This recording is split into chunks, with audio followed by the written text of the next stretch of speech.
கால்களை கழுவுவதற்கு பதிலாக நான் கால்களை கழுவ வேண்டும். பேதுரு, நீ இப்பொழுது புரிந்து கொள்ள மாட்டாய், வெகு சீக்கிரத்தில் புரிந்து கொள்வார். எனக்கு விளங்கவில்லை.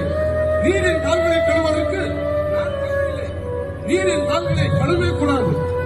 பேதுரு, நான் உன் கால்களை கழுவாவிட்டால் உனக்கு என் ராஜ்யத்தில் பங்கு இல்லை.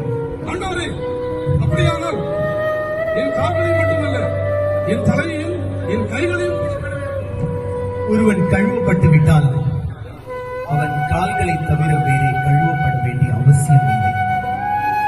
அவன் சுத்தமாயிருக்கிறான். பேதுரு, நீ சுத்தமாயிருக்கிறாய், ஆனால் எல்லோரும் அல்ல.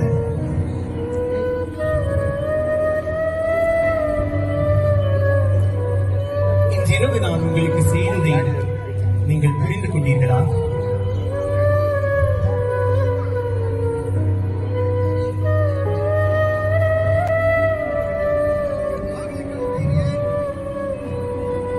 நீர் என்னை போதகர் என்று சரியாக அழைத்தார். ஆம், நான் உங்கள் போதகர் தான்.